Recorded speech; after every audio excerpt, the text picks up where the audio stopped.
Hrabri krojač. Krojača iz naše priče muhe nisu ni trena ostavljale na miru.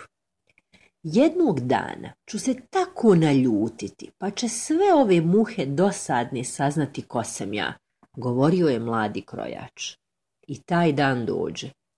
Toliko se mladi krojač naljutio da je uzeo muholovku i odjednom pogodio 7 muha.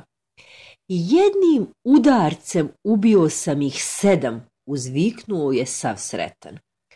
U tom trenutku 2 starice su pričale o divu zvanom Tupa glava. Pošto su bile nagluhe, shvatile su da je krojač jednom ubio 7 divova. O tome se pročuo glas. Glas je došao i do kralja.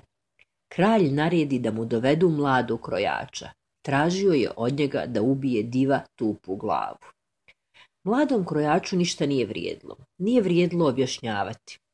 Svi su ga već smatrali najhrabrijim među hrabrijim.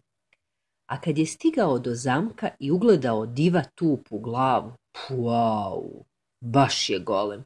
Zato i pojede sve što ljudi posiju. Kako li ću ga samo savladat da mi je znat.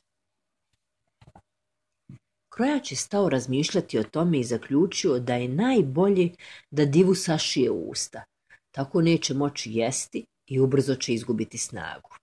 Da bi ostvario svoju zamisao, krojač je morao sačekat da div zaspe. Sutradan ujutro kad je div htio doručkovat, ustanovi da ne može zinut. Šta je ovo, pitao se.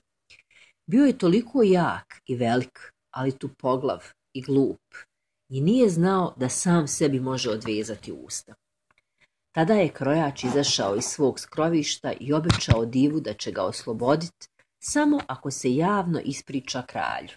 Div je obećao da nikad više neće jesti ništa tuđe. Tako je i bilo.